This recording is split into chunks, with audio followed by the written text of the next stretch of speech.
मैं आपका और मेरी पार्टी का आभारी हूं कि मुझे आज बात करने का मौका दिया गया है। सर, भारतीय रेल देश का लाइफलाइन माना जाता है। On A daily basis lakhs of people travel through trains. इसके ऊपर पता नहीं कितने कहानियाँ लिखे हैं, कितने फिल्में बने हैं, कितने गाने बने हैं, कितने पोएम्स लिखे गए हैं। मैं भी एक पॉलिटिकल एक्टिविस्ट होने के नाते कई बार ट्रेन से ट्रैवल किया हूं और बहुत करीब से इसको जाना हूं। सर, देश में हर गरीब व्यक्ति के अगर कोई साधन है तो रेलवे से। अब आप देखेंगे होली के त्यौहार पे, रमज़ान आ रहा है, रमज़ान के त्यौहार पे कितने लोग अपने अपने घर जाने की कोशिश करेंगे, ट्रेन से ट्रैवल करेंगे। लेकिन ये देखा गया है कि हर टाइम जब त्यौहार आता है तो स्पेशल ट्रेन लगाए जाते हैं जो हमारे देश का पॉपुलेशन के नीड्स के लिए एड्रेस करने के लिए स्पेशल ट्रेन्स लगाए जाते हैं। मैं ये जानना चाहता हूं, क्या हमारी देश के पॉपुलेशन के हिसाब से कोई स्ट्रैटेजी बन रही है कि हमारे पॉपुलेशन के नीड्स को कैटर करने के लिए उस तरीके की सुविधाएं दें? सर, बीते 11 साल से लगातार ये सरकार काफी मार्केटिंग कर रही है। पुराने काम काज जो यूपीए के जमाने में शुरू हुए थे उसको चमक दमक बढ़ाकर बताने का काम इन्होंने किया है। रेलवे गरीब लोअर मिडिल क्लास की पहुंच से बाहर होते जा रही है। कंफर्म टिकट्स नहीं मिलते हैं। रेलवे एक्सीडेंट्स लगातार बढ़ते जा रहे हैं। Passengers specially poor and lower middle class की सेफ्टी और सिक्योरिटी की तरफ कोई ध्यान नहीं दिया जा रहा है। सर, कुछ प्रीमियम ट्रेन्स को सरकार अपने एडवर्टाइजमेंट का एक तरीका बना लिया है। उसके एक्सपेंस पे पूरा रेल नेटवर्क सफर कर रहा है। यहां तक कि प्रधानमंत्री के सेल्फी बूथ्स पे काफी पैसा रेलवे स्टेशनों पे खर्च किया जा रहा है। I think instead of such advertisements and vanity projects, the government needs to address the fundamental issues that are being faced by the railways today, sir. आपको पता होगा सर, 2 जून 2023 को ओडिशा के बालासोर में किस तरह की दुर्घटना हुई थी। 275 लोगों से ज्यादा लोग उसमें जान गंवाई थी। पहले सुना गया था कि कोई अगर रेल का एक्सीडेंट होता है तो मंत्री रिजाइन कर देता है, लेकिन यहाँ पे रेल के एक्सीडेंट लगातार होते जा रहे हैं। रेलवे में sir sanction post 14.74 lakh sanction post हैं। उसमें 3 लाख से ज्यादा वेकेंट हैं। उसमें 1.5 लाख से ज्यादा स्पेशली क्रिटिकल फॉर सेफ्टी जो पोजीशंस हैं वो वेकेंट हैं। इसी की वजह से ये हादसे लगातार होते जा रहे हैं। Sir, new Delhi railway station पे जो सबसे मॉडर्न रेलवे स्टेशन माना जाता है, उस पे 15 फरवरी 2025 को क्या हुआ आपको पता है? 18 लोग मारे गए। जिम्मेदार लोग जो रेलवे मिनिस्ट्री के थे ट्वीट करते जा रहे थे, उसको एक अफवाह बताते जा रहे थे। लेकिन वहां के पुलिस, वहां ना पुलिस थी, ना रेस्क्यू टीम थी, ना रेलवे ऑफिशियल्स थे। वहां के पुलिस ने कई लोगों को सेफ्टी से तक पहुंचाने की कोशिश की। हमारे नेता राहुल गांधी जी जाके वो जो पुलिस जो मदद किए थे उनको मिलने का काम किया, उनको साथ देने का काम किया। रेल मिनिस्टर 27 फरवरी 2025 को कहा था कि महाकुंभ के लिए 13,000 स्पेशल ट्रेन का आयोजन किया गया है, जिसमें 16,000 ट्रेन को वहां पे चलाया गया है। लेकिन दूसरी तरफ यूपी की सरकार कहती है कि 63 करोड़ लोग महाकुंभ में गए थे। अगर 63 करोड़ महाकुंभ में गए थे और सिर्फ 16,000 ट्रेन चले थे, इसका मतलब 5% लोगों के लिए, 4.5 करोड़ 5 करोड़ लोगों के लिए रेल की सुविधाएं हुई थी। बाकी के लोगों के लिए सुविधाएं क्यों नहीं की गई थी? Sir, I come from the state of Karnataka. उसमें भी कल्याण कर्नाटका और बल्लारी से आता हूं सर। हमारा एक बैकवर्ड इलाका है, जिस इलाके को हमारे एलओपी मल्लिकार्जुन खड़गे साहब और के इनिशिएटिव से, सोनिया गांधी जी के एफर्ट से आर्टिकल 371 दिया गया। उस इलाके में बहुत सारे रेलवे प्रोजेक्ट्स अभी भी पेंडिंग है। ये इश्यूज में बहुत सारे टाइम रेलवे मिनिस्टर के साथ रेज किया हूं। मैंने चिट्ठियां लिखा था, रेलवे ऑफिसर्स को बोला हूं, मीटिंग्स में गया हूं, वहां पे इश्यूज रेज किया हूं, चाहे वो स्टेशन अपग्रेडेशन के हो, रेलवे ओवर ब्रिजेस के हो, एलिवेटर्स के हो, न्यू लाइंस के हो, लेकिन कोई सुनवाई होती नहीं।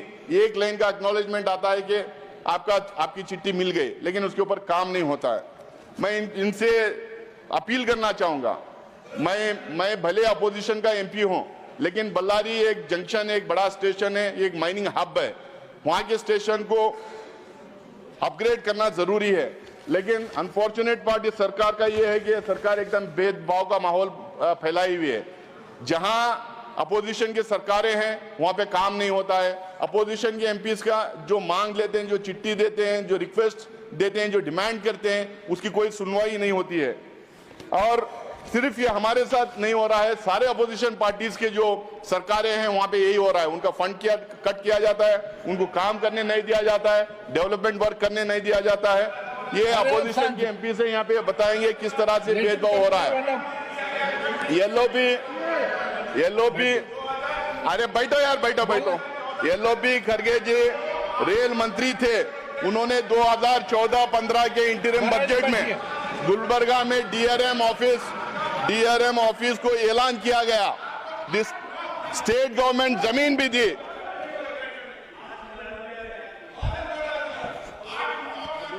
सर, येलोपी खड़गे जी रेल मंत्री थे 2014-15 के इंटरिम बजट में गुलबर्गा के लिए डीआरएम ऑफिस का ऐलान किया था। स्टेट गवर्नमेंट जमीन भी दी थी, बजट अलोकेशन भी हुआ था, लेकिन उसका काम आज तक शुरू नहीं हुआ। वहीं पर यादगीर में बोगी फैक्ट्री उन्हीं के जमाने में शुरू की गई थी, उसका एक्सपेंशन का डिमांड किया गया था, लेकिन उसका आज तक काम नहीं किया गया। अगर मैं पूरे कर्नाटका की बात अगर करूं तो Dharwad Belagavi direct line 13 project approve किए गए हैं, लेकिन आज तक शुरू नहीं किए।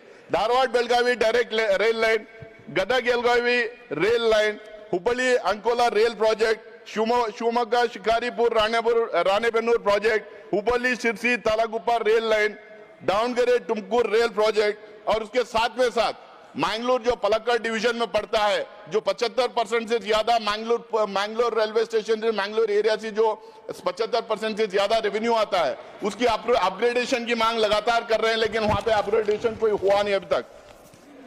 जो मोदी जी सबका साथ सबका विकास करते हैं, क्या सबका साथ सबका विकास का मतलब यही है कि जब भारतीय जनता पार्टी के जो सरकारें हैं वही काम होगा, जो बीजेपी के एमपीज मांग करेंगे वही काम होगा? क्या अपोजिशन एमपीज और अपोजिशन सरकारें जहां पे वहां पे काम नहीं होगा?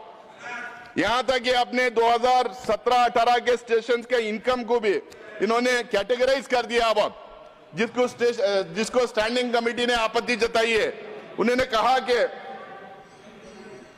स्टैंडिंग कमेटी ने कहा कि geographical location, industrial centre, port, agriculture centre और एजुकेशन सेंटर के आधार पे क्लासिफिकेशन होना चाहिए। सबर्बन, नॉन सबर्बन और हार्ड के नाम पे 3 कैटेगरीज होना चाहिए। ये स्टैंडिंग कमेटी ने इनको डायरेक्शन दी है। दूसरी तरफ प्राइवेटाइजेशन लगातार हो रहा है। जो इंपॉर्टेंट रेलवे स्टेशन थे, पहले 1 से शुरू हुआ, बाद में 19 पे गया, 50 पे गया, अब 100 हाईएस्ट रेवेन्यू यील्डिंग स्टेशन का प्राइवेटाइजेशन हो रहा है। आप कहते हैं कि रेलवे स्टेशन को एयरपोर्ट बना देंगे। सर, ये बार बार कहते हैं कि रेलवे स्टेशन को एयरपोर्ट बना देंगे। हम कह रहे हैं भैया एयरपोर्ट मत बनाइए, रेलवे स्टेशन को रेलवे स्टेशन रहने दीजिए। एयरपोर्ट का हाल आपने क्या रखा, क्या कर दिया है, और किस किस को कितने कितने एयरपोर्ट आपने बेचा है, वो सबको पता है। सर, अमृत भारत स्कीम की अगर बात करें, स्टेशन अपग्रेडेशन के लिए 2024-25 में 453 स्टेशन को अपग्रेड करने का इनका दावा था, लेकिन अभी तक सिर्फ एक स्टेशन को अपग्रेड किया गया, सिर्फ मात्र एक। आउट ऑफ 453 एक स्टेशन को अपग्रेड किया गया। सर, मैं अगर बात कहूं, अगर बोलूं तो रेलवे की बड़ी अपनी एक इतिहास है, बड़ा अपना पिछले करीब 100 साल से रेलवे हिंदुस्तान में चल रहा है। अलग अलग सरकारें अपने अपने हिसाब से काम किए हैं। यूपीए के सरकार में हम लोग अमेरिका, चीन और रूस के साथ में 1 billion metric ton freight volume के क्लब में हम लोगों ने शामिल हुए थे। यूपीए के जमाने में ही शामिल हो गए थे। उसके साथ में खड़गे जी के मंत्री काल में मोबाइल टिकट रिजर्वेशन के साथ में उधमपुर, कटरा जैसे तमाम कॉम्प्लेक्स रेलवे प्रोजेक्ट का काम हमने पूरा कर लिया था। यूपीए सरकार में रेल हिस्ट्री के सबसे कठिन पीर पंजल टनल बनी थी। 2013 में बनिहाल काजीगुंड रेल सर्विस का उद्घाटन हुआ था, जिसमें मनमोहन सिंह जी, सोनिया जी, खड़गे जी और आपके जो वहां के चीफ मिनिस्टर ओमर अब्दुल्ला हैं वो भी उसमें शामिल थे। कटरा में मोदी साहब ने 2014 में जिस रेल प्रोजेक्ट का उद्घाटन किया था वो भी कांग्रेस के जमाने में ही बना था। लेकिन ये लोगों ने क्या किया, आपने तो रेल बजट खत्म किया, बेहतर एडमिनिस्ट्रेशन के नाम पे स्ट्रक्चर बदला, रेलवे के इंटरनल रिसोर्सेज लगातार गिरते जा रहे हैं, ऑपरेशनल कॉस्ट लगातार बढ़ते जा रहे हैं। ऑपरेटिंग रेशियो इस साल का सर ऑपरेटिंग रेशियो 98.43 है, यानी कि हर 100 रुपए पे 1.5 रुपए की कमाई होगी। यूपीए के जमाने में हर 100 रुपए के इन्वेस्टमेंट में 10 रुपए से ज्यादा कमाई हुआ करती थी, लेकिन अब 1.5 रुपए की कमाई होने जा रही है। रेलवे बजट में को अब सरकारी खजाने से सपोर्ट किया जा रहा है सर। स्टैंडिंग कमेटी के लेटेस्ट रिपोर्ट में उन्होंने कहा है कि सरकारी सपोर्ट से ज्यादा आप लोगों को दूसरे सोर्सेस को ढूंढना चाहिए, खासकर पीपीपी मॉडल को तरफ देखना चाहिए करके स्टैंडिंग कमेटी का इनको डायरेक्शन गया है। CAG in June 2023 highlighted massive irregularities in the utilisation of money under the rail safety fund sir. वहां पे कहा गया कि Indian railway spent extravagantly on foot massagers, crockery, furniture, car rentals, laptops etcetera from the Rashtriya Rail Sanraksha Kosh sir. Shortfalls of 30 to 100% in inspection by track recording cars with track machines left idle. 289 derailments from 2017 to 2021 linked to incomplete track renewals, declining funds for track renewal works and poor fund utilization. This was the reason that was quoted, sir. Inquiry delays in 63% of the cases for which reports are not submitted yet.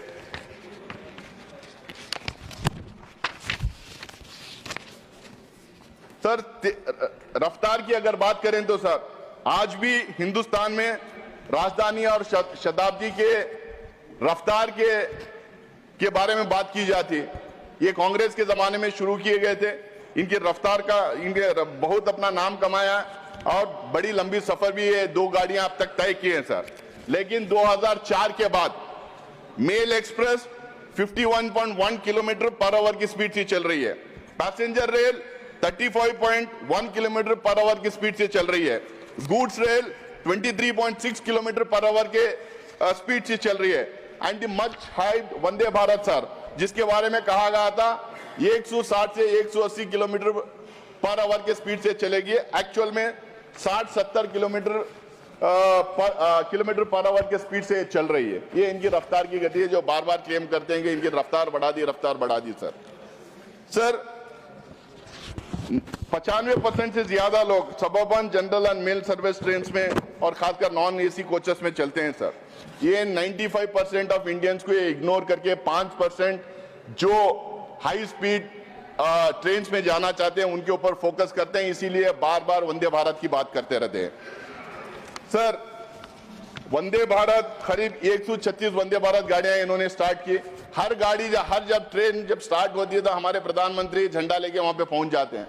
मैं आपको एक किस्सा सुनाना चाहता हूं sir. हमारी इस building के बगल में रेल मंत्रालय है, उस बिल्डिंग का उद्घाटन हो रहा था। जगजीवन राम साहब रेल मिनिस्टर थे, उन्होंने गए नेहरू जी के पास और बोला कि रेल मिनिस्ट्री की बिल्डिंग का उद्घाटन कर रहे हैं, रेल भवन का, आप चलिए उद्घाटन कीजिए। तो नेहरू जी ने कहा कि मैं नहीं जाऊंगा, वहां आप रेल मिनिस्टर आप हैं, आप उसका उद्घाटन कीजिए और उसके लिए जिसने काम किया और सारे ऑफिसर्स को अपने साथ रख के आप उद्घाटन किए। उन्होंने झंडा लेके वहां नहीं पहुंचा था, लेकिन यहां देखा जा रहा है कि वंदे भारत पे हर ट्रेन पे प्रधानमंत्री झंडा लेके पहुंच जाते हैं। मोदी जी 2017 में अनाउंस किए थे मोदी जी कि बुलेट ट्रेन 2022 तक आएगी। जब 75 साल आजादी के होंगे तो 2022 में बुलेट ट्रेन आएगी, लेकिन बुलेट ट्रेन का कोई खबर ही नहीं। स्टैंडिंग कमेटी में भी ये सवाल हुआ कि आखिरकार बुलेट ट्रेन कब स्टार्ट होगी, तो ना तो रेल मिनिस्ट्री के पास ना रेल मिनिस्टर के पास ना मिनिस्ट्री के पास कोई जवाब था सर। इतनी बात करते हैं चाइना के बारे में, चाइना ऐप्स इन्होंने बैन किए, इतने हु अल्लाह वाता हमने चाइना ऐप्स बैन कर लिए। सारी दुनिया को पता है चाइनीज एग्रेशन कैसा था, किस तरह से वो हमारे देश में घुसपैठ करके बैठे थे। लेकिन ये जो वंदे भारत की बात करते हैं, जो हाई स्पीड ट्रेन की बात करते हैं, उसके व्हील एंड एक्सेल्स जो है चाइना से मंगा रहे हैं। इस साल भी लगातार 3-4 साल से मंगाते जा रहे हैं। इस साल भी जो है 1620 करोड़ रुपए के wheel and axle paint China से इन्होंने इंपोर्ट किया है। ये जो टपटपाते हैं, जो बोलते रहते हैं चाइना के खिलाफ है, हम ऐप्स बंद कर दिए, उनके साथ सब खत्म हो गया, लेकिन ये सब खरीदारी वहां से कर रहे हैं। मेक इन इंडिया का क्या हुआ?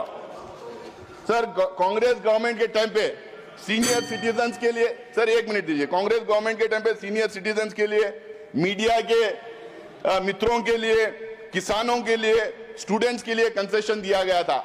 लेकिन ये सरकार कोविड के नाम पे ये सारे कंसेशंस खत्म कर दी है। मैं इस सरकार से और खासकर मंत्री से अपील करना चाहूंगा कि हमारे मीडिया के मित्रों को, सीनियर सिटीजन्स को, एक्स सर्विसमैन को, किसानों को, इनके सारे जितने कंसेशन से खत्म किए हैं फिर से बहाल करें। सर आप आगे यहाँ बैठो, खत्म करो, आप उनकी बात मत सुनो। भारतीय रेल आम आदमी के लिए सबसे सस्ता, सुरक्षित और भरोसेमंद साधन रहा है। ये कारोबारी के नजरिए से कभी रेल स्टार्ट नहीं किया गया था, सेवा के नजरिए से किया गया था। इसको सेवा के नजरिए से ही रखना चाहिए, इसको सेल्फ सस्टेनेबल बनाना चाहिए, इसका एक अपना विजन होना चाहिए। हमारा जो ग्रोइंग पॉपुलेशन है उसके तहत उसके नीड्स को केटर करने के लिए, उसके एक्सपेंशन के लिए एक बड़ा विजन होना चाहिए। इस बात के साथ मैं अपनी बात खत्म करता हूं। फिर से एक बार मैं अपील करता हूं, जितने प्रोजेक्ट्स मैं कर्नाटका के बारे में, बल्लारी के बारे में, गुलबर्गा के बारे में, यादगीर के बारे में मैंने जिक्र किया है, मुझे उम्मीद है कि रेल मिनिस्टर वो सुन रहे हैं, वो सुने हैं, तमाम प्रोजेक्ट्स को वो शुरू करेंगे और कंप्लीट कराने की कोशिश करेंगे, क्योंकि कर्नाटका में कांग्रेस की सरकार है, इसकी वजह से वो भेदभाव ना करेंगे। इस अपील के